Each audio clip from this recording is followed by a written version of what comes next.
of what ESG means for the businesses, it is just two things. It is about eliminating the risk and embracing the opportunities. Nothing else. Everything that we do under ESG can be bucketed under only these two things: eliminating the risk and embracing the opportunities. Let me elaborate on that in a small description. So consider, in today's scenario, there is a lot of awareness among the customers on the ESG related aspects, and there are a lot of studies which has indicated that the more the more the products are portrayed as sustainable, it is going to improve the sales by 2.6 times as compared to the conventional products. And there are various other aspects related to the business risk, and it has been identified that business ESG is one of the major business risks in terms of its compliance also. In 2023, globally, 5.6 billion rupees has been spent by the global organizations on only for the ESG compliance penalties. That indicates the risk, that the extent of risk that the organizations are going to face by not implementing the ESG. And when it comes to the benefits that you get from implementing the ESG, there are several benefits that are there by implementing the ESG related systems in the organization. So, for example, if you see there have been studies which indicates that the cost of securing the capital will be reduced by 10% if an organization is implementing a stronger ESG related system within the organization. And even the surveys conducted indicated that even the willingness of the employees to stay loyal for the organizations which portray themselves as loyal, which portray themselves as responsible organizations. These are the benefits that are basically availed by having a strong ESG related system. Thank you, Ravi, for simplifying the risks and opportunities and also the benefits. Thank you very much. So I'll move on to Dr. Prabhakar.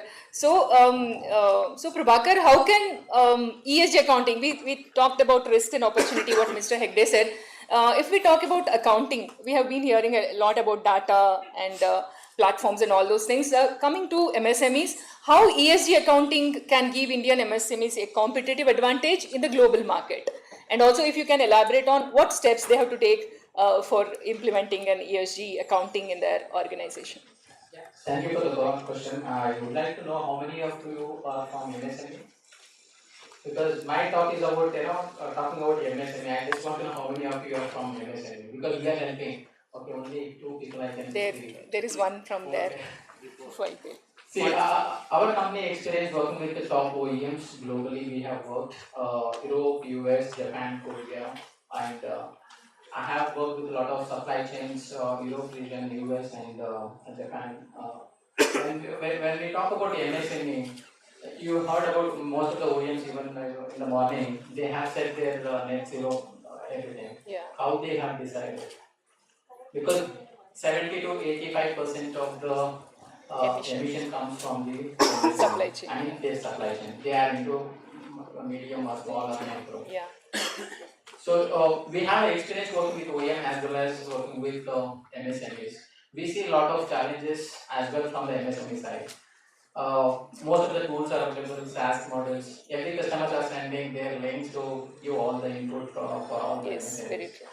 They end up, because they have limited resources to fill all the requirements, especially micro and small companies.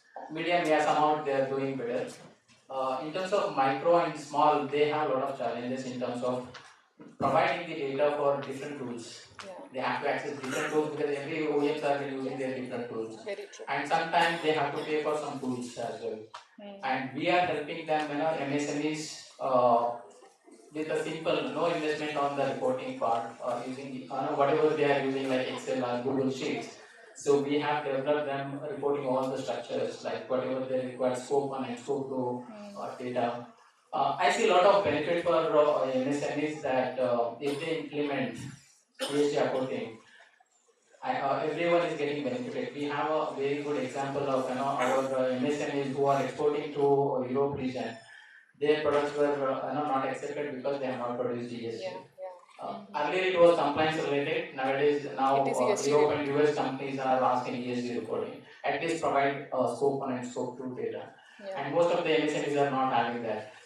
They know about the requirements, but still they are facing those challenges, and we are helping them without tools. Even they can able to provide. I have shared the document with you. Maybe you can circulate Yes, this we can. guide.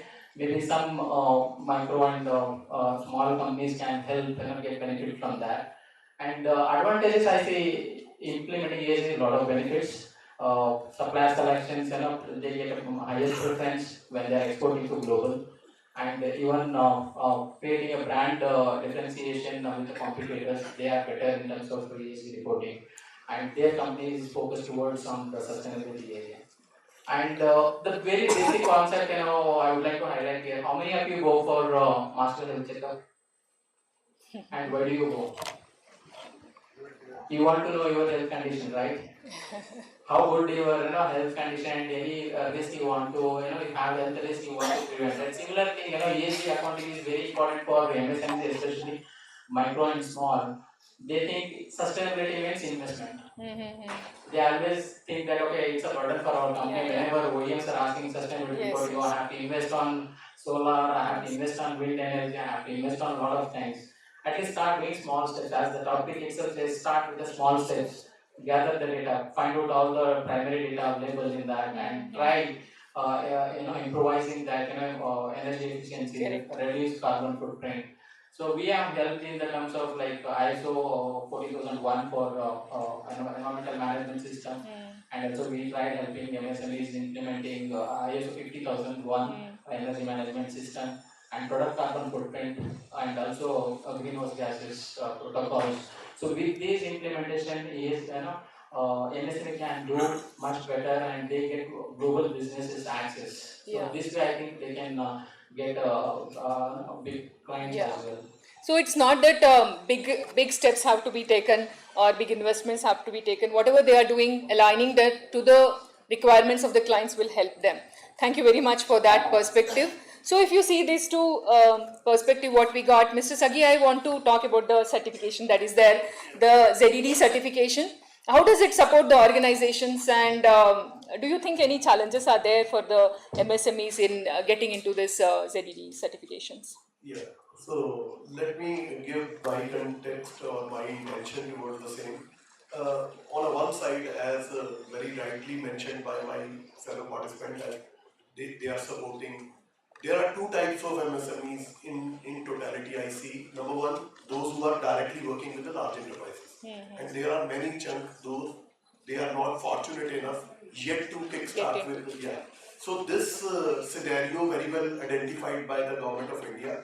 They set up a one committee, UK Sena committee in 2019, and from there the major chunk was what is not good in our system. So why micro guys are not going for a small, and small guys are not becoming medium, and mediums are not becoming large. That was the one of the report made by UK Sena committee. Anybody can type in the Google and they can see UK Sena committee. They given some kind of identification there. And their major chunk was people don't trust to the government. Government don't have a framework. People don't know about what kind of benefits are available, lack of awareness, knowledge, etc., etc. So it's a very comprehensive kind of a framework made by UK Sena. And further, there is a one committee made by PMO, which is one scheme developed by PMO, which is called as Raising and Accelerating MSME Performance RAMP. So if you type all the students, those who are here, you must type in the Google RAMP, RAMP, RAMP, World Bank document. It is a very versatile kind of a document. There, the proposal given by the government towards how they will uplift. On the one side, large enterprises, they keep working on towards their MSME, whatever the pits and bits or whatever the good things they are doing. But what about other people? So there, World Bank supported with the 6,000 crore only because of raising and accelerating MSME performance. So the opportunity is very, very big. And now, as you are already, supporting those guys, those who are already ISO certified, it's a proper framework given by the Z ski, and it's a 20 parameter. Anybody want to aspire, they want to go. The most of the time, people don't know where to go, Yes. what to Very do. true. Very They true. only think produce the goods, send the Send it. goods, that's it, collect the money, that's it. Correct. They don't have any kind of a system, these disclosures and ESG, yes, people are getting some know-how, but what to do? They were simply now, government made it a simple plan, okay, let's first start with the bronze, then go for a silver, then go for a gold, at least you will get one kind of a framework. Similar thing we have given to the Godrej ecosystem, where in the locks or interior, they are passionate towards green co. And then we made it one kind of a, having discussion with the Godrej management there, if they want to be the green co journey, this Z Gold is come in between. Now many of the suppliers are in Godrej or in Blue Star or other large enterprises, they started adopting these Z practices. So coming to the benefit, what is available for a MSME while being into the certification? Number one thing is, today is the scenario, if MSME doesn't hear what is Z, they will come to know very, very quickly. Why? Now banking in the bank, when they are going, when they are filling the form for the loan, there is one question, are you a ZED certified or not? So if they are ZED certified, they will get a benefit, low rate of interest. Can you imagine if a 10 CR of a loan is there, if a 1% reduction will come to them, it is a huge money is there. That is one. Number second, once they will be gold certified, their name is gonna be, it's gonna be mentioned in the government website. And once they are gonna inform to their stakeholder, other stakeholder, that now I am a gold and I am having a name published in the government portal, it's great credibility. Yes, very true. Then if they are doing some kind of a smaller testing, so they will also get a reimbursements. If they are going for exhibitions, they are getting some kind of a fair discounts, stall discounts, then some kind of a freight discounts. There are minimum 10 benefits are there, which is very well available. And in our organization, I have a mission of 2.5 lakh MSME to work with them, to grow them for a competency capability by 2028. And this year I'm already started my journey. My aim and my goal is 55,000 MSME to reach out. That's last year, great. Very nice. Very so nice. last year we completed around 36,000 MSME. So we are working very, very closely. And majorly, even when I'm working with the large enterprises, we don't charge anything to them. We don't take any money from any MSME. We facilitate them, so that, because it's not like I'm giving a free lunch. I will be covered by the government. But important is right now what to adopt. That is one thing. Yes. Which framework to adopt. Number second, what are the benefits are available. So one side, go with the competency and get the benefits, and then change your lead from micro to small to medium. That is the holistic approach. So as I said in the beginning, MSMEs are also looking at awareness. So whatever all the benefits that you said, maybe many of them doesn't know about it also. Yeah. So that awareness is also important Yes, for the. yes. We are doing the way now. If you see, just type onto Google Gunvatta Yatra. Quality Council is already making a Gunvatta Yatra pan India. Yes. So they have already started, and major element they are covering only 3-4 things. Number one is Z, second is the lean, third is what is these standard is all about, what is NABH, what is NABCB. So they want to bring a kind of a knowledge to all the people, so that first is awareness, then the implementation, then the benefits will come. Very true, very true. Thank you very much for that perspective. Now I'll move to Mr. Biju Gopinath. So he has a different role over here. He's an MSME owner, and he has embarked the journey of getting an EcoVadis rating. From morning you are hearing EcoVadis, right? So EcoVadis is a ESG rating platform which rates the companies based upon their ESG performance. Okay. So being an MSME owner, Mr. Biju Gopinath has implemented EcoVadis and he has got a 63 rating. Yeah. 63 is his rating, that is a bronze level rating. And I want to ask him, when you have implemented EcoVadis, how did it support your business? One. Second question is, what are the challenges that you faced? Okay.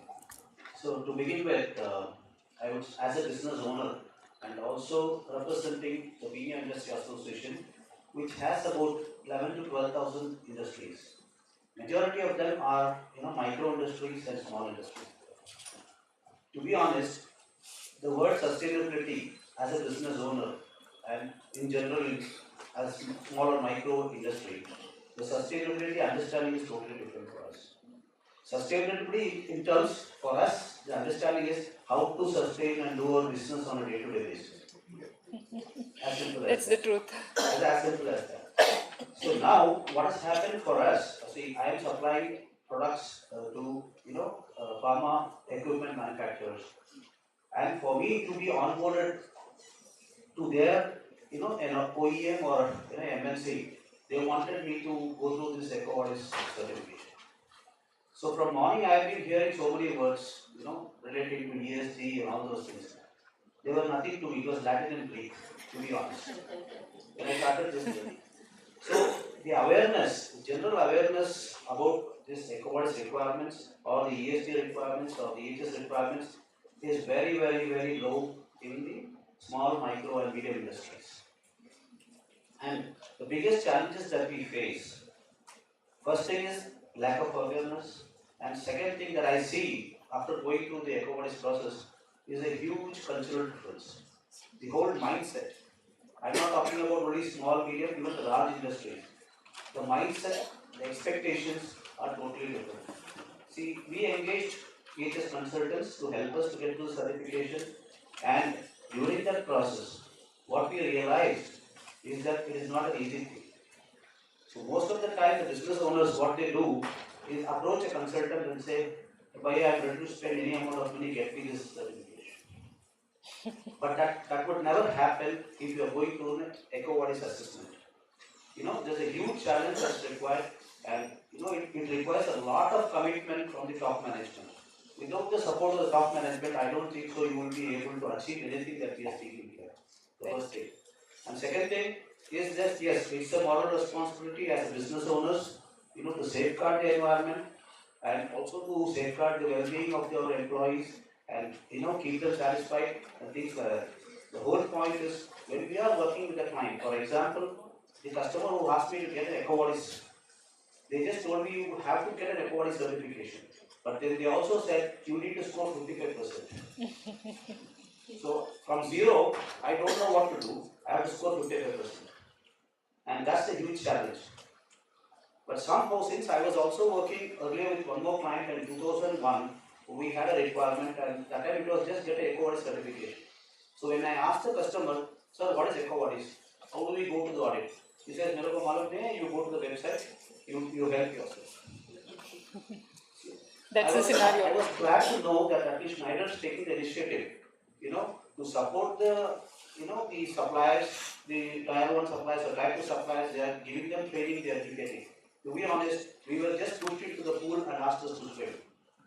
Okay, but with the support of EHS consultants and with my commitment, because I was working in the field of quality management system for over 8.5 years, so I have developed my own systems for the ISO and AS9000 requirement. So I involved myself and work with these consultants to make sure the systems are put in place. So you cannot put a system that will not work for you. As a small and medium industry, you should know that you write a system, you write a policy that is going to work for you. Otherwise, you will be working for the system, you will be working for the policies. So when you talk about, it also requires a lot of human manpower requirement. You also need a dedicated team, and that's the biggest challenge today that all MSMEs are facing. Yeah.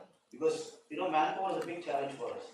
So as I said, maybe that we need to also look at the tools that people are suggesting that would enable us to help the MSME industries. And I'm really glad to know that he's extending his services free of charges to the MSMEs. Yeah, I think I should create a platform where I can, from my side, increase the awareness, because I am in the association. Yeah. So probably I would require somebody's help sometime to come and create the awareness in the MSME requirements. So very good. Sure. Thank you, Mr. Biju. So an event got created also over here. That's good.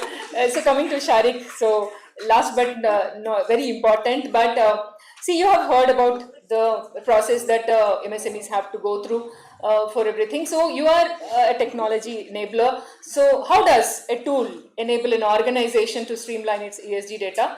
We have had presentations earlier also, but from your perspective, how you have helped them to align the tool to their existing systems? That would give a good perspective to this. Over to you. First of all, thank you to CII, JSS, Vanessa, and Gayatri for inviting me here. So earlier the presentation we are having from KPMG, Snyder, they are talking about the data collection. So when they are talking about data collection, they are talking about from the big companies. They are using SAP, Oracle, and everything. But when you talk about SMEs, the small and medium companies, they are not using any platform. They are not using any ERP system because they are very small from 10 employees to 50 employees or 100 employees. So when you are having 100 employees, I'm sure you are using some of the platform. But the small companies, you don't have any platform. So ESG is not expense for companies, it is an investment for the future. So we have created a platform, the AI-based platform, where if you heard about what called genetic AI. So what we have created is different agents, where you can provide the system path where to collect the data. For example, if you are storing data in the cloud, if you are storing data in your folders, so you don't need to upload the data, you don't need to go and manually fill the data, because when you are filling the data manually, it means that you are doing the same work what Excel is doing. You can put the formula. So what we have done is, we have provided the AI here, where you can provide the path and everything. System is going to fetch the information. When you are talking about environment, they will fetch all the environment data based on whatever the information you are having in the folders and everywhere. Also, it will fetch the social, because when we talk about ESG, it's not only environment, it's the environment, social and governance, all these three parameters. All these parameters are very, very important for any companies. People think environment is very important, but when we talk about social is also important, because social also gives how the company you are running, what policies there in the company. So everything should align in India with like SEBI guidelines, the PRSR. So we provided all the agentic AI where you provide all the information. Computer agent will take all the information and fetch into the database which we have created, and then they run the calculation on that. The calculation can be like providing the information to your company, which is listed company, based on the GRI parameters or PRSR parameters. You get all the information. Then we create based on whatever the data you are providing, like it can be environment, social, or governance data. We create the dashboard where all the small and medium company can see all the dashboards and everything. And the best part is they don't need to go for the auditing, because we have provided the auditing platform inside our platform, where whatever the data you have provided, our system is going to analyze based on the sectors and everything and give you the information to the data you have provided based on your revenues and everything. It is matching with the data or not, or the information are wrong. That's a good one. So we provide all the information because we know that if you're talking big companies, they can go to the EY, KPMG, and any big company that they can get the auditing. But small companies, they are not going to pay crores or 50 lakhs to the company to go and audit it. That's the reason we have created the complete system based on the AI. So you don't have to do anything manually. But yeah, sometimes if you feel that these informations are not right, AI is not providing, because AI is providing 90-95% information are correct. If you want to modify, you can go and modify the information. Apart from that, also we provide the information let's talk about you are putting the information regarding environment, or you're putting the information regarding the social part of the employee or employee insurance, paternity leave, all these things, because we have created the policy on the company. So when you upload all the policy documents, we read all the information from your document and we fetch all the information and create the dashboard based on that. This is what we do. So here, see, when we talk about from a small and medium company, we think that, okay, when we are going for the ESG, it's going to be big expense, not big expense. If you talk about future, we have to think from the environment side, we have to think from the acquiring the new client. So a lot of the companies right now, they are looking for the company or a small or medium company with the ESG compliant, because as a safety rule, 20% of suppliers should be ESG compliant for the big companies. So this is how we help for the ESG for the small and medium companies. Thank you very much. So you have heard a concept and the challenges that MSMEs face with respect to ESG. One quick round of, I'll just take benefits from there topics, and then I'll hand it over to Ms. Kirti. Okay, I'll start with Mr. Biju. So you had a good rating of EcoVadis, and after that, so how it has helped your business? Any benefits that are there, so that other MSMEs over here will get an insight of how that will help them. Yeah, it's like marriage, you know. Now I'm going through the honeymoon phase. So it's there. So it's like a marriage, I said. You know, everybody wants to get into it, and when the challenges are there, you feel like getting out of it. But anyway, we need to continue. That's the thing. So, so I'm speaking in the perspective of an MSME. Okay, so what I would say, see, the benefits are, see, we have a global, now the global view of our company. So the people sitting across the globe can access our results. Yes. So they are able to see our results, and apart from that, the existing customers. I would name my customer, Merck is one of my major customers, and I am proud to say we are the first people to be, EcoVadis certified, and that too with the bronze medal. So that's given us an additional benefit, and of course it creates a brand image for our company.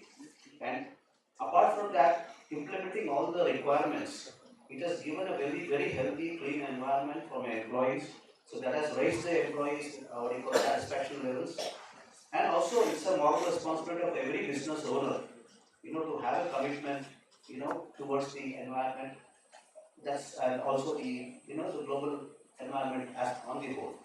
So I would say it's we need to go through the whole process again. So we just been EcoVadis certified, and I'll also tell you honest thing. See, this was an expectation from my customer, and I have implemented, and I have got also the EcoVadis certified, but I haven't had even a dollar revenue which has been generated so far.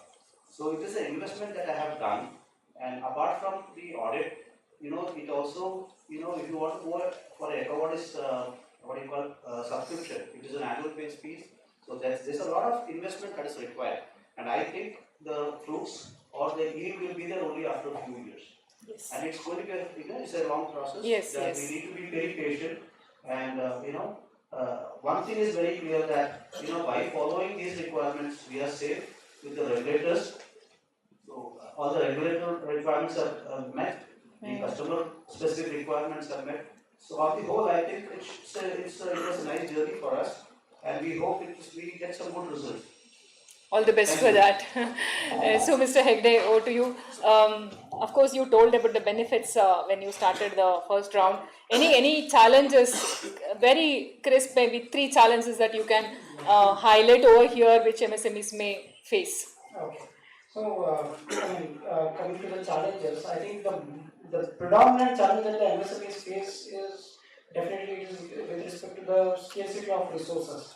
See, for a larger organization, they can set up an ESG vertical, and they can hire a CSO. But what about a smaller organization where it is very difficult to provide a perennial work role also for a dedicated person to work on the sustainability, or it is not possible to hire a team to run the greener initiatives, right? So that's the major challenge that is being faced by the organizations as an MSME. Most of our clients who are at MSME are facing this as a majority of the challenge.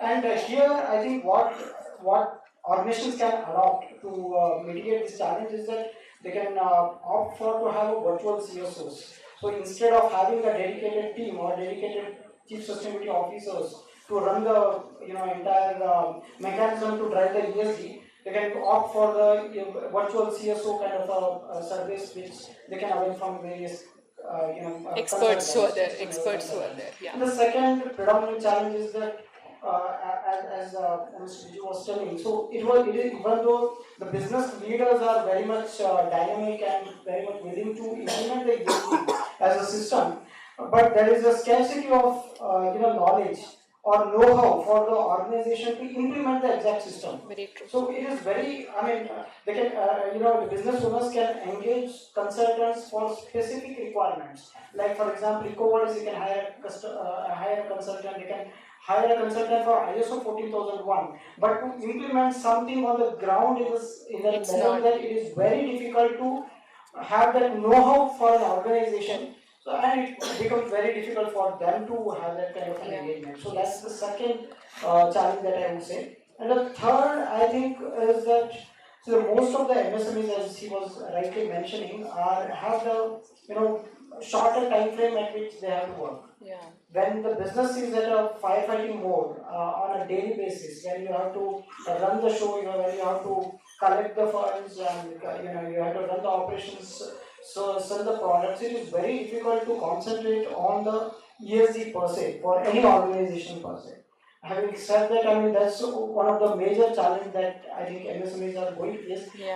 But all these challenges can be eliminated with the help of an external support external organizations who can support in running the ESG as a whole in a holistic manner without even deploying the full-time resources onto the within the organization. Yeah. Thank you, Ravi, for that. Sharik, quick.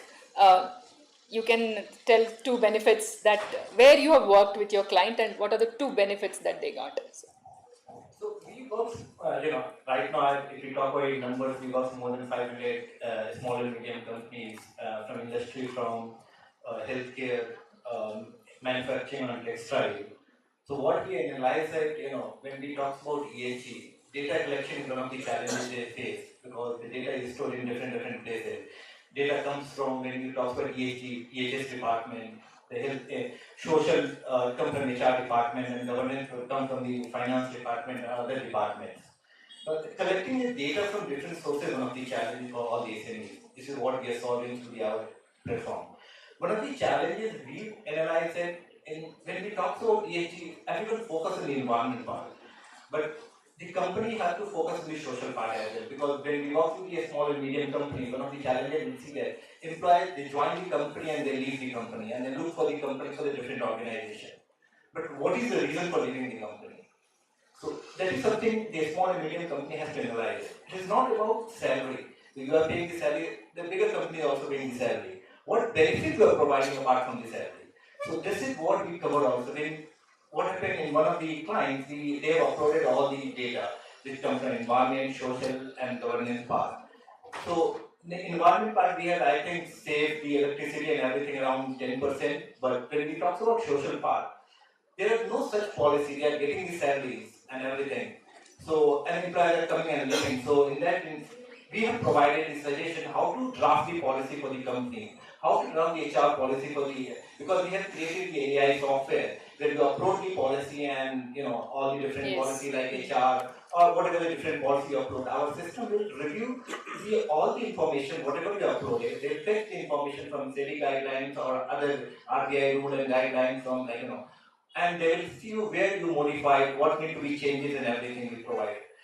So one of the cases we have provided information where they don't have any policy like health insurance for the employee, maternity leave, paternity leave for the employee, they are not having. And because see, a lot of the employees they feel, see, when you talk about health insurance for the age of 25 to 30 employees, those 5 lakhs is 4-5,000 rupees. It's not big amount, but it affects to the employee. They feel that the security they are providing from the company.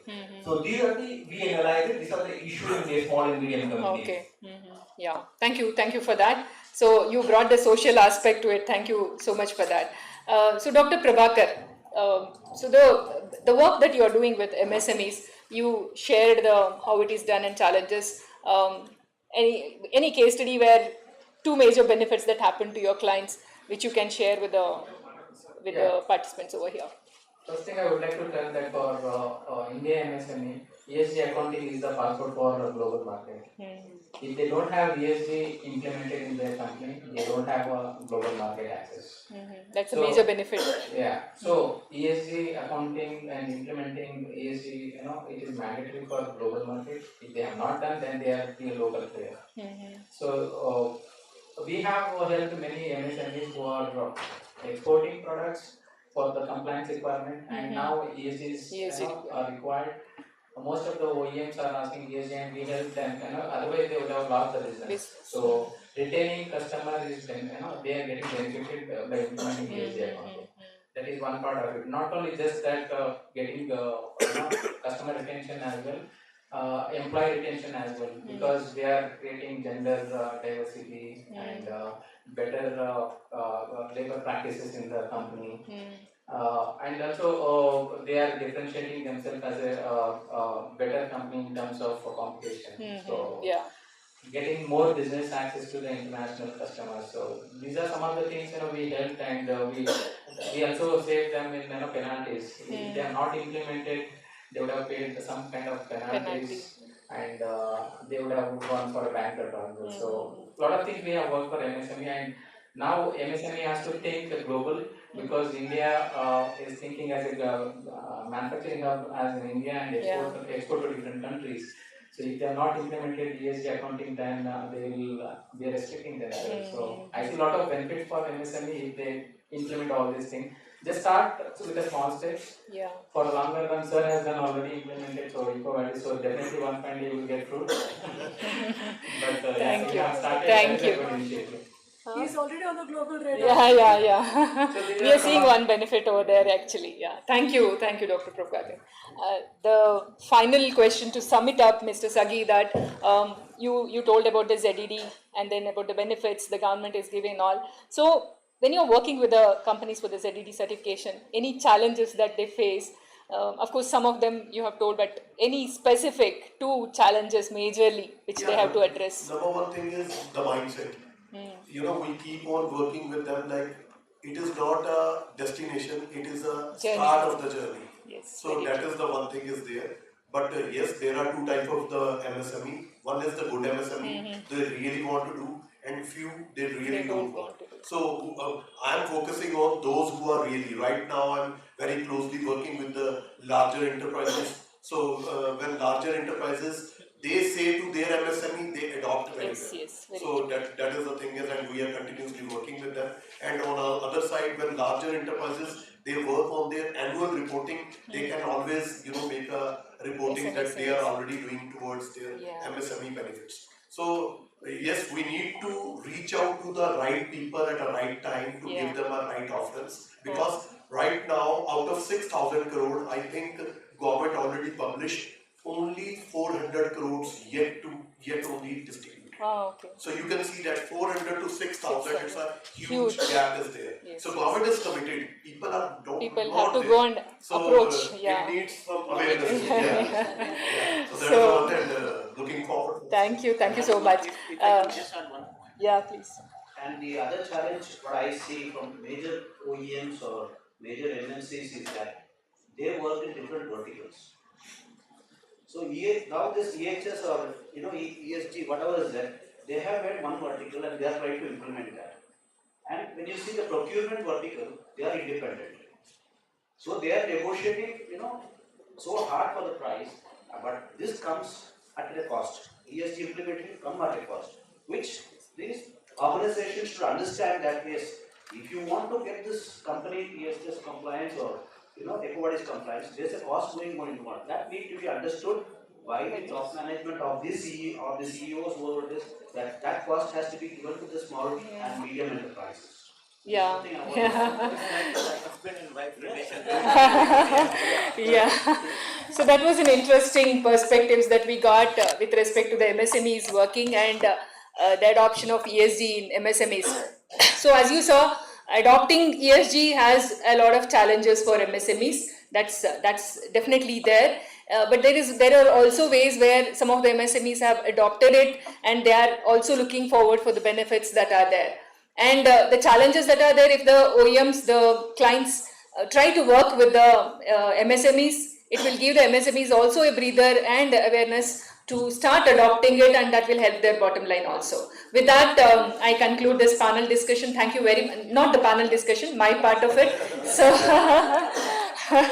my part of it. So, I'll hand it over to Ms. Kirti D'Souza for her part of this panel discussion. Thank you very much to all of you who have been with us, with me in this halfway through the panel discussion. Thank you very much. Thank you so much. That was very interesting discussion and a quick one. Thanks for the time management.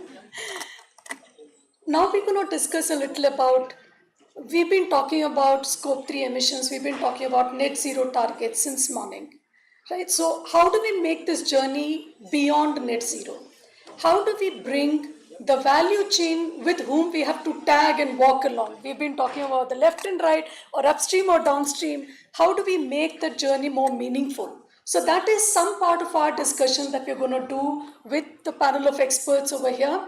I'll go first with Mr. Umesh Shenoy.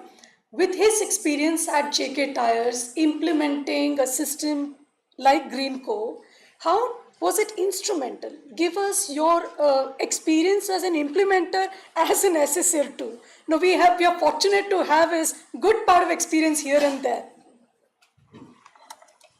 Yeah, good evening. Sorry, this is the last session of the day. Maybe some of you would have got a little tired also. But it has been a very interesting day. I could actually learn a lot right from the morning. And a lot of aspects pertaining to ESG have been already covered by the respected speakers. Yes, what Kirti mentioned is how was the journey on this something called Green Code.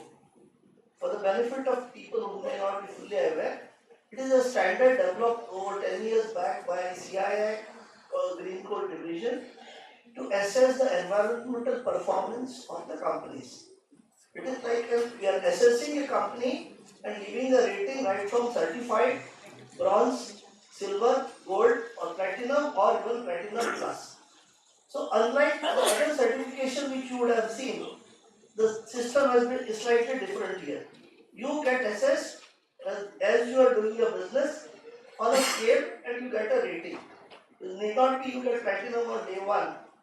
Just to tell you, when we started off here in JK Tires, Mysore, when I was there from 2013 to 18, when we had the awareness session, we understood what it covers.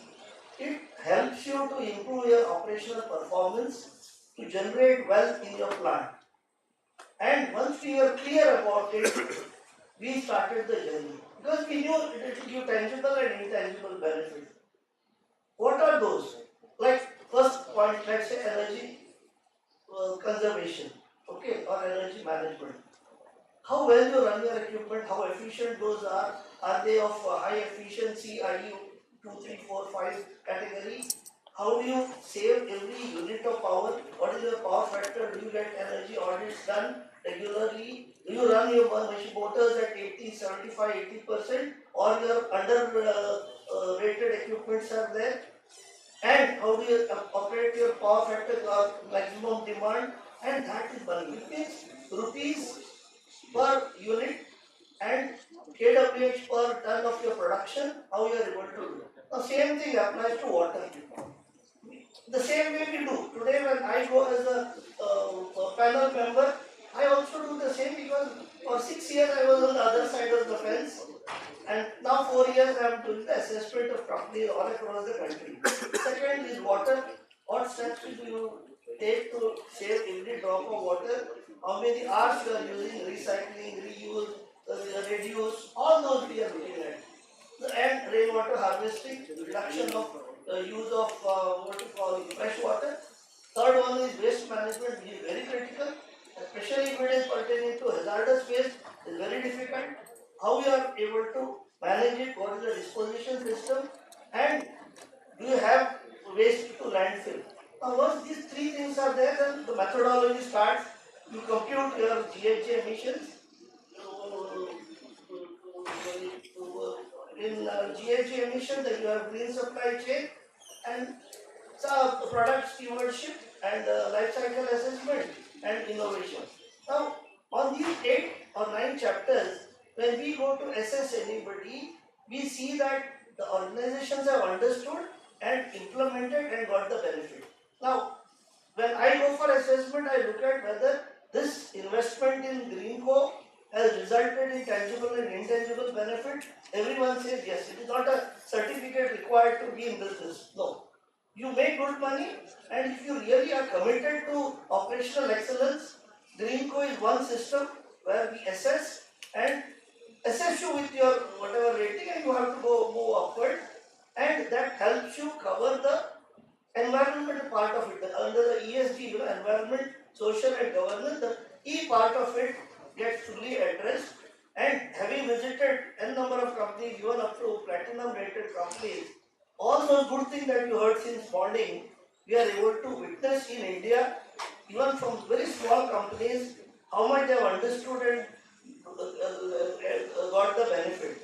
Now, with this, the Greenco is one which we feel at this stage is the only system where you can assess your environmental performance, which is very important, done in a very objective manner, and the system is also going through revision. It was revision 1 where we started off, today it is revision 4, where a lot of inputs have been taken and system improved. So the version 4 of it also has the occupation health and safety points like beyond fence. One of the reasons why we are vouching Greenco so much, it applies with a light version even for the MSMEs. And if you look at the requirements, it's like a milling methodology. Any organization to become really transparent, to go through that philosophy of what is my performance for last 3 years and how is my performance going to be for the next 5 years. And it's not that you are only there in the ecosystem. There is a systematic approach of an auditing happening, the assessors coming, viewing, and then you are actually given a level what you deserve. And with each of the projects that you're implementing, there is objective evidence required. So it's not definitely easy to get a scoring. That's what I should say. And if Z has combined with Godrej case study, that was simply good to hear. That's really nice. And that's an opportunity for most of the organization down there. So going from the implementation of the Greenco perspective towards the ESG journey, making the environmental path more interesting, credible, we will now look at what are the challenges people have when they have made up their mind for sustainability journey. What are the challenges of understanding the subject? Now we have heard the panelists talking about different departments, how procurement behaves, how HR behaves. So there has been examples, but sustainability is never met with one function leading it. It has to be a cross-functional approach. It has to be a passionate approach of togetherness of the whole organization towards one objective of taking the path ahead with expertise from everyone. I was very impressed with Volvo's case study where they said we have PhDs in our procurement. And that's exactly the direction we have to be moving, where we need to talk about sustainable procurement. So all that I'm trying to say is there's a lot of knowledge requirement which comes in picture. So I would go with Professor Basivraju now to check on the thought process on the knowledge requirement, the gap, the capacity building. How can this be evolved better and made easier and approachable for people? Good evening. Thank you organizers for giving me this opportunity. I know it's a little late in the day, I can understand. I come from an academic background to a greater extent, and of course with some industrial exposures for a few years. I pick up some keywords that have been very clearly spoken out in this panel and throughout the day. Value chain, SMEs, sustainability. There are definitions of sustainability, as one of the panelists said. For some of the SMEs, sustainability means sustaining in the business for tomorrow. It makes tremendous sense for him in terms of his business, his investment, his ability to do it. Now, we are now talking about a sustainability both in terms of environment, social, and governance. And I was also told one of the key points, there are few MSMEs who are keen and willing to come with us towards the ESG. There are few who are not even interested. But we have set net zero goal. My next car is having a huge amount of smoke. I am still driving an EV. And you think about net zero. Is that possible? Not possible. So where is the solution? One of the perspectives of a solution that Ms. Gayatri brought out was to bring in awareness. Yes. What is the kind, quality, and category of the awareness? how we can invite. See, today there was a census taken. How many industries are here? There were very few hands which were raised. And we are all sitting here and talking about them who are not here. No, think about the possible problems that we can really get into. So how do we really get this going? One is, we need not bringing all aspects of ESG to all the SMEs and scare them. Create such a panic to them and create such an amount of hype within them such that, it may be too expensive, it may be too technical, blockchain, artificial intelligence. Believe me, artificial intelligence, machine learning is today being introduced as an elective to environmental engineering. I was trying to talk to HOD yesterday. It is so nice. And environmental engineering as a subject, as a common subject across all the universities, are being taught right in the first year as a compulsory subject. So it means academicians are doing their job perfectly. What needs to be done is to pull in those sectors, small and medium industries, and simplify the problem to them. Sustainability is not something out of the world. It's not come from Europe, sir. We know sustainability. We are very conscious of optimizing our resources, be it money, be it our books, be it our any material that we are talking. We are very, very, very clear. That is how India as a country, immaterial of whatever is the inflation outside the world, outside India, India will not suffer so much because ಎಲ್ಲೆಲ್ಲೋ ದುಡ್ಡು ಇಟ್ಕೊಂಡಿರ್ತೀವಿ ಈ ಪಾಕೆಟಲ್ಲಿ ಎಲ್ಲೋ ಒಂದು ಕಡೆ ದುಡ್ಡು ಇರ್ತಾರೆ. So it means, optimal resource utilization is known to us, but not its advantages. Can we, in the simplistic terms, make this awareness to those who are not here, I'm sorry to say that, and bring them into the mainstream so that we can achieve net zero? Otherwise, tell me, is that possible? I'm driving EV and there is one lorry which is coming with huge amount of black smoke and he doesn't know, he doesn't have a driving license and still it is emitting so much of carbon. But I am close my glass, I am driving EV, I know what I am doing. Will the world change? If we have the true intention to do it, we have to simplify the whole process, sustainability to them. We have to clearly teach them data literacy is very critical in today's world. It's very critical. Because, believe me, there were discussions that were happening. Many industries might have not even thought about rainwater harvesting, sir. They have not done it. ಅಯ್ಯೋ ಬೇಕಿಲ್ಲ ಬಿಡಿ sir, ಅದಕ್ಕೆ ಯಾಕೆ ಖರ್ಚು ಮಾಡಬೇಕು, ಹೆಂಗಿದ್ರು ಬಿದ್ದಿದ್ದ ಮಳೆ ನೆಲಕ್ಕೆ ತಂದು ಹೋಗ್ಬೇಕು. So the mindset has to be changed. Simplicity has to be created for them to come in. Step by step, in phases, they must be really brought into the mainstream. Today, whether we like it or not, as people were talking about, all the value chain partners have to share their data if you want to be really ESG compliant for a period of time. And not 100% of the Indian companies, SMEs, are interested in the European market or the market which is for export. There are many who are thriving through the local market, many of them.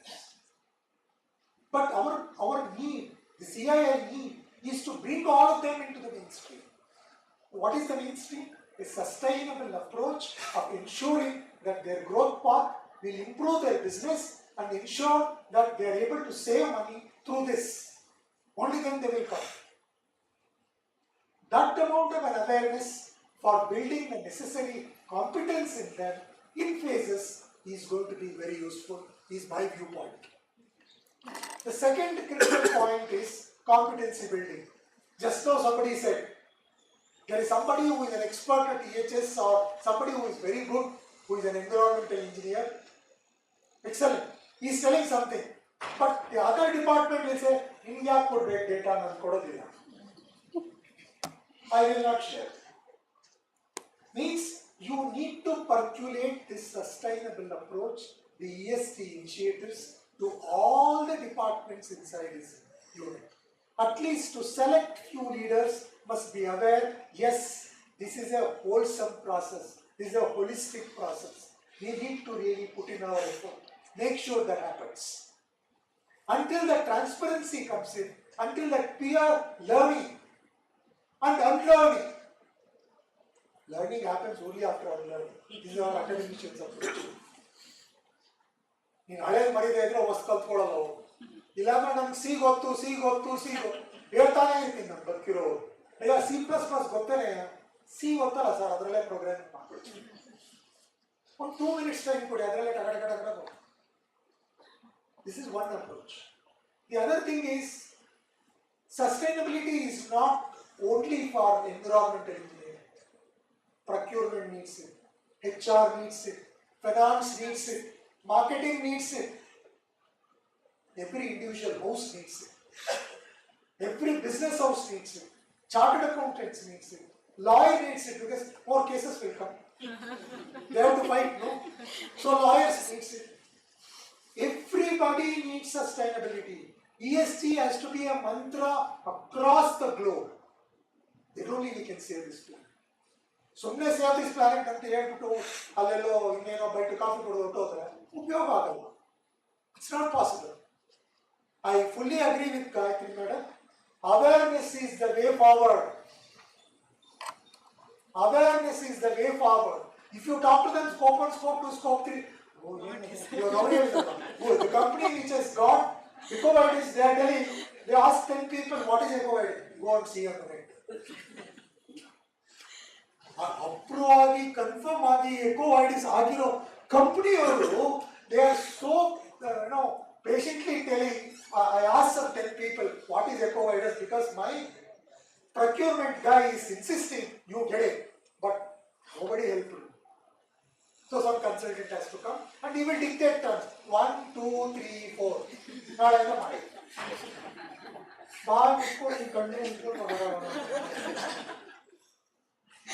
This is enforced. Don't enforce. Get it a board. Get it naturally up the stream. Bring in majority partners into the sustainable approach. That is what I think is a solution or a way forward. I think so. Yeah. Hope you will all agree. Definitely, thank you so much. That was really nice.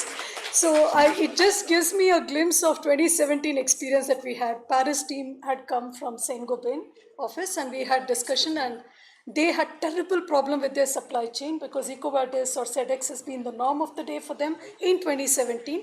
Yeah. And they started, and I had not heard of SEDEX, I have to be very honest at that time. So by the time I went to the meeting, myself, my colleague Ravi here, we did a lot of groundwork, then went, and then they said, SEDEX in India, is it possible? It was a question mark put to us. So then that's the challenge we took. The journey started from then. We started working with the first company with the support of experts in SEDEX. And then we saw second company, we saw third company, the journey started and now today we have crossed more than 120. Small scale, medium scale organization. It's just not calling and then giving them handholding. It's like walking into their company, nook and corner of the country. Ravi has been traveling, I have been traveling. Ravi, I think you should wake up, get up. See, he is the man who has really helped. It could be mining, security, or it could be manpower organization, n number of categories of organization. And you can see that the challenges in each one of them are different. Some of them calling up and telling me, 10,000 में हमें ISO certificate मिल जा रहा है तो आप आके क्या कर रहे हो, क्या करने वाले हो? How do I answer them? I sit with a challenge, you have to make a movement and then you get this kind of a call. It was a conscious decision to really work with MSMEs and then really take that movement.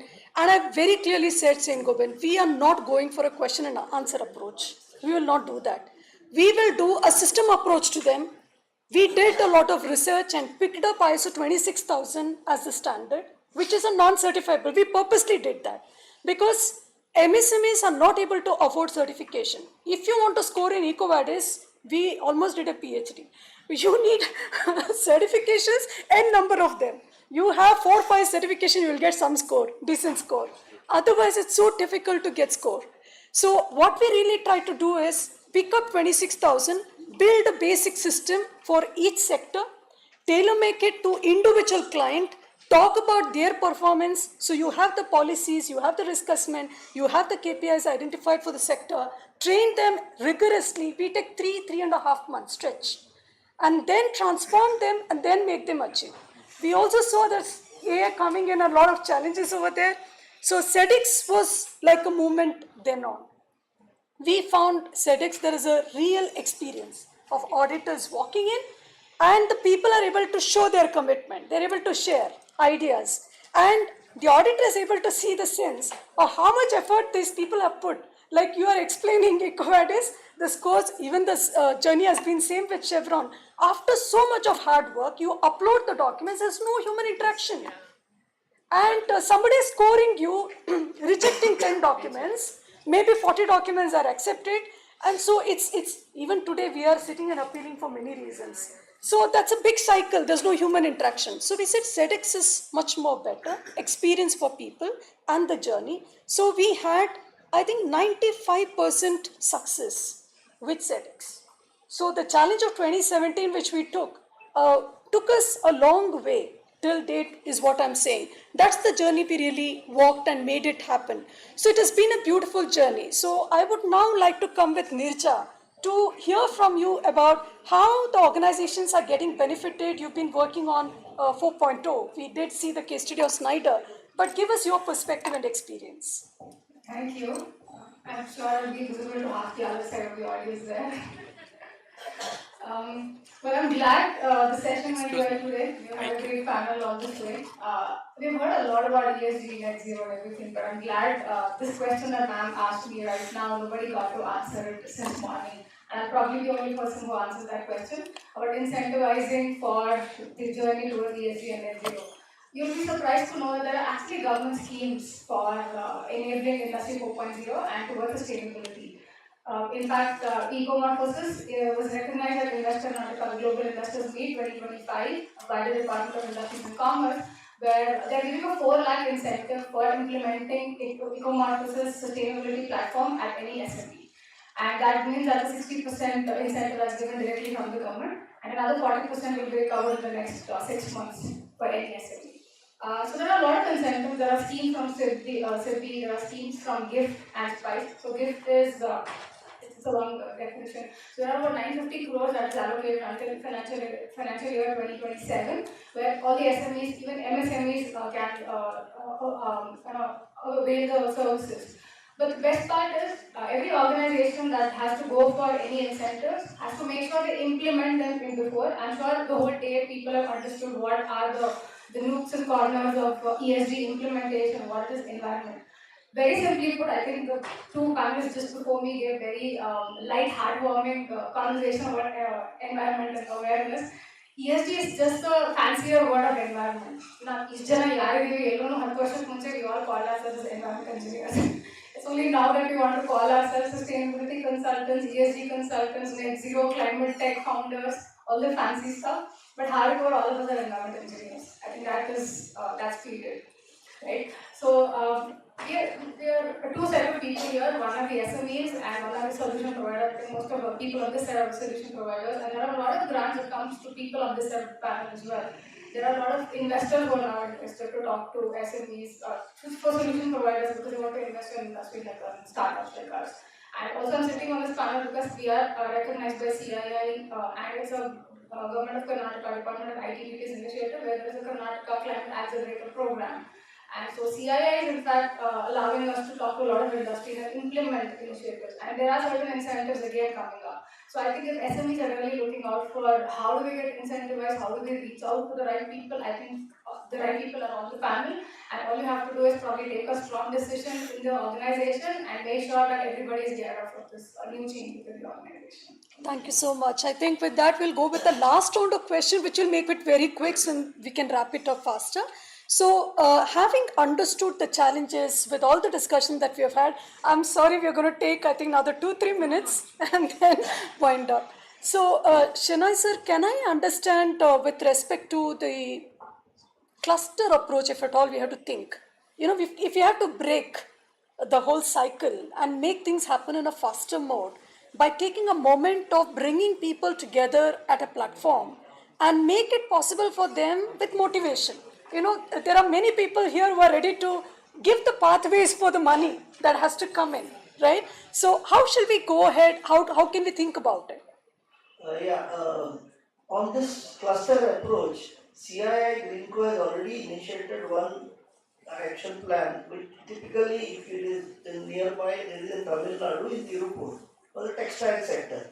What they did is, they called all this MSMEs and they said, whoever is interested, we are ready to help you, do hand holding and take you through the journey of creating awareness and communicating to all what are the requirements of the green code, how it would help. So the cluster has about 15-20 members, finally got shortlisted, the hand holding was done, and that continues as a movement because Green Co gives them the inputs and these people start off and at later stage they become on their own. Now, as was told during the day, the Volvo, Skoda, Volkswagen, Toyota and Godrej, all of these giants, I would say, in their own fields, they have another approach of supporting their what you call value chain partners, partners in prosperity. Godrej has a very wonderful system. They have about 22 companies and they have, I think by now, certified about 15 to 20 people for Greenco every year. They have something called Good and Green scheme. So they say whoever among the suppliers is interested, they are ready to help them out. And Toyota also has high weightage for environmental initiatives or the performance of the people. So when we go to assess them, they say just talk to one of our vendors. Now that has become the trend. They don't answer for anybody. They said, I'll put you on a video conference. You look at what he has done on solar, what he has done on water, what he has done on power, and then you would know.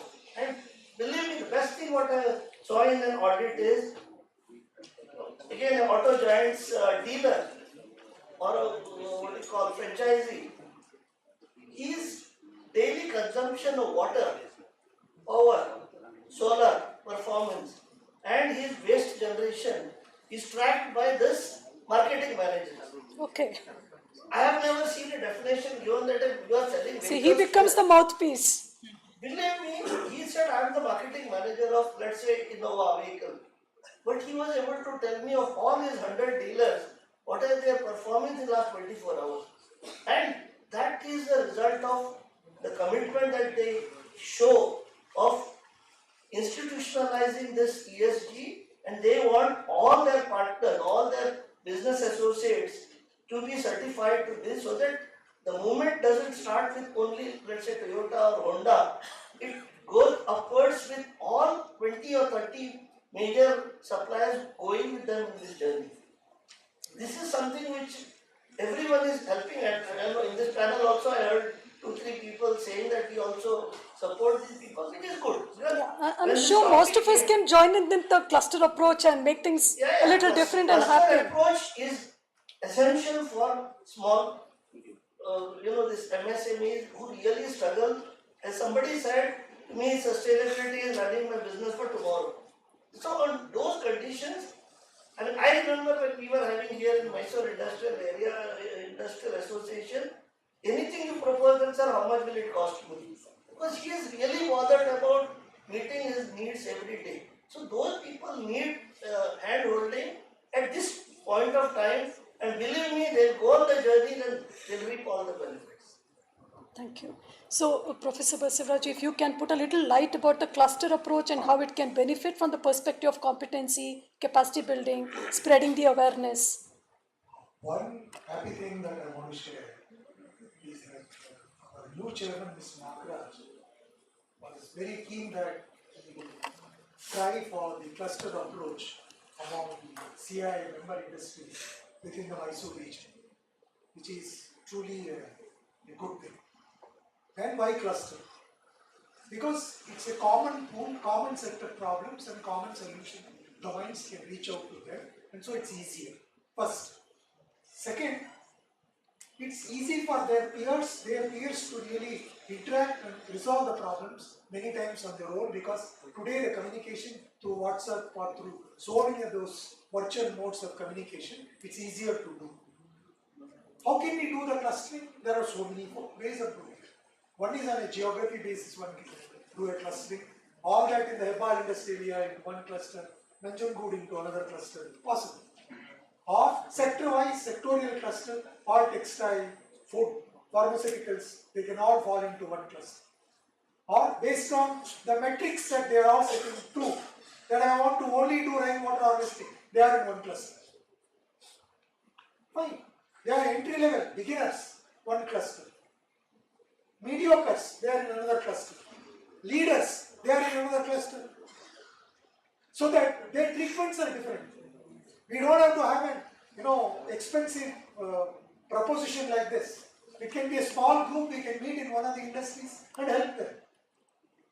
As a part of the Chevron Academy, I am willing to help organize such type of meetings with the help of the consultants and the JSS University to address those consultants, or address those clusters and specific issues. Because they are closed door, they have limited time, and they have very clear problems. So we need to come up with correct, perfect answers to them, so that they can take off.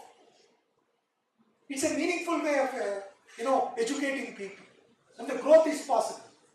So a cluster approach is a good approach, provided there is some amount of, there should not be huge competition between a member in a cluster to another member in a cluster. Otherwise, on a common forum, I think clustering is a good exercise. Thank you so much. So that also gives me a hint about the recent activities that's going on. In BIS, there is an attempt to get into a ESG guideline for industry, so that it helps any organization to understand the depth of its approach. So there is a BIS guideline that's coming up. The working team is, the technical group is working around it. And the objective is also to go cluster-wise beyond, so that there is specific guidance to hotel industry, specific guidance to aviation industry, like that. So I think that's really good. And Coffee Board of India has come up and said, we want the sustainability standards separate, and so that's almost in the stage of release. The technical committee has worked around it, and that's in the stage of release. So that is really good. Cluster approach with specific guidelines, sectoral guidelines, really makes sense. I think before concluding, we just want to discuss on one topic, which is sustainable events. We recently launched a tool on sustainable event, which enables anybody who is organizing an event like this to know at a preparation phase where we stand, and during the event where we stand, and post-event where we stand. So that's a kind of a scoring and rating that you can understand. We just launched it at KahoCon 2025, which just happened last week. So I want to explore from Nirja about her experience, and then I will wrap up after. Yeah. Well, please make a minute. Sure. I won't take long. So I think we've been discussing what SMEs have been doing. So we're really talking about ESG and net zero in SMEs, that's the industrial sector. But environmental sustainability doesn't stop at industry, or doesn't start at an industry. Of course, industries are at impact, but at scale, if we have to reach out to everybody in sustainability, then we have to expand our horizons, we have to expand to institutions, we have to expand to events, we have to expand to hospitality and every other sector out of just the manufacturing sector.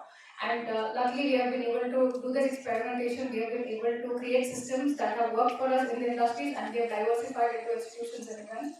We're proud to say that we are sustainability partners at Bengaluru Tech Summit and Thai Global Summit. We've made the summit sustainable. We've quantified the carbon footprint, water footprint, energy footprint, like ma'am said, before event, during event, and post event. Of course, waste management is the largest issue they have. But we now know that the carbon footprint of events at that scale, 50,000 footfall over 3 days, and a large event in Bengaluru Palace grounds.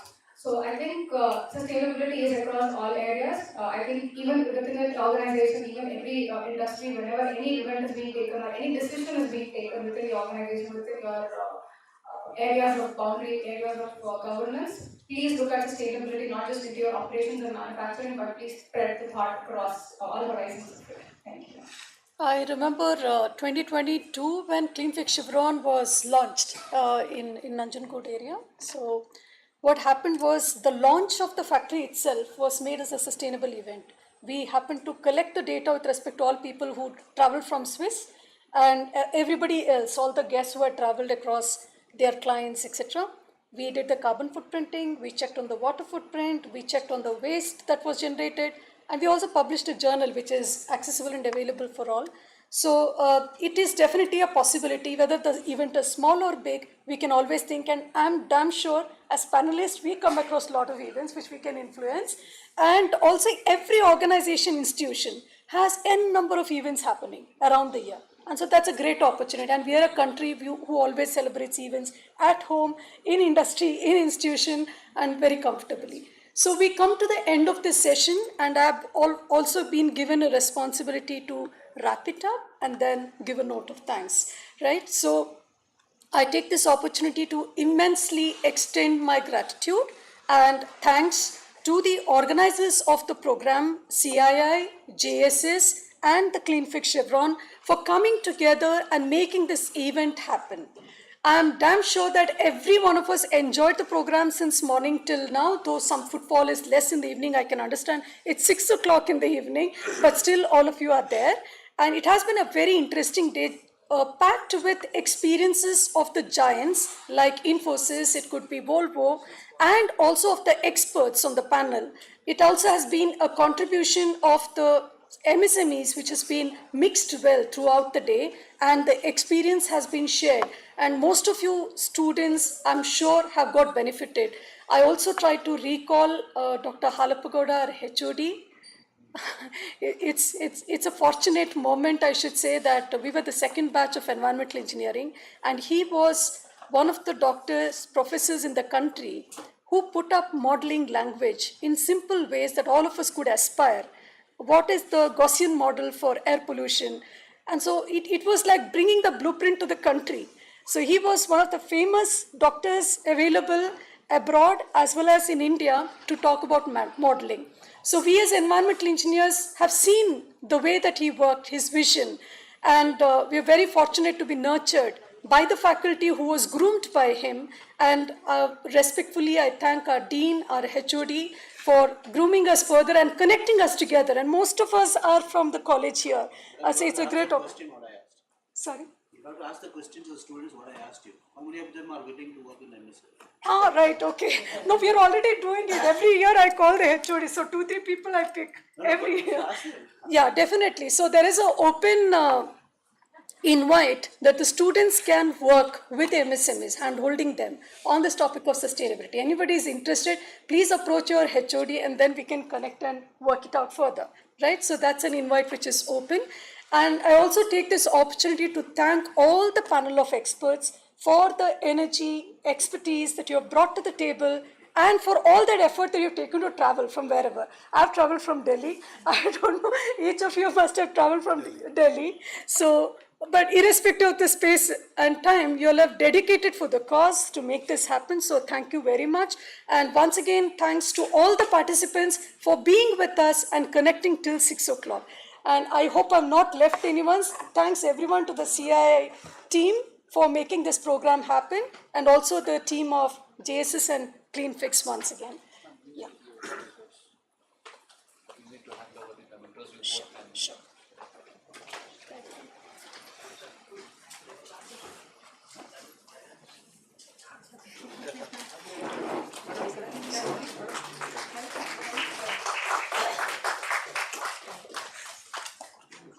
Thank you, ma'am. Thank you. Thank you very much.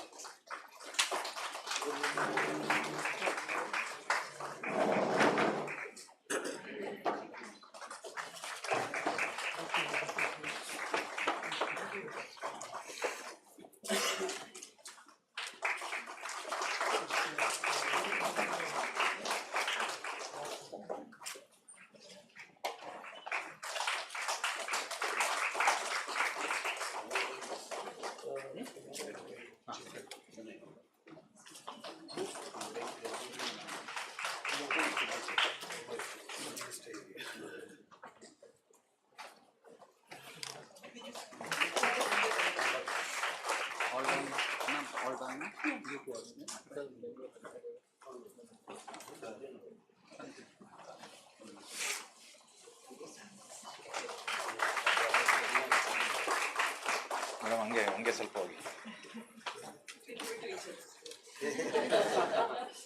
Sustainability.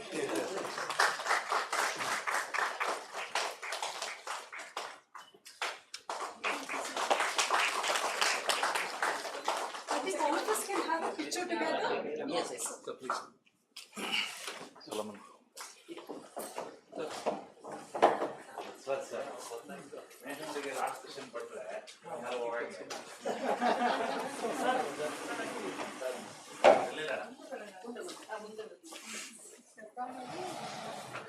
No, so that should be fine.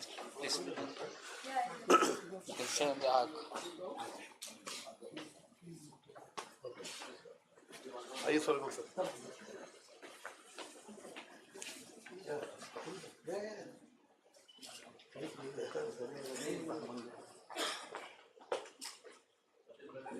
Say cheese. Achut, come join. All the panelists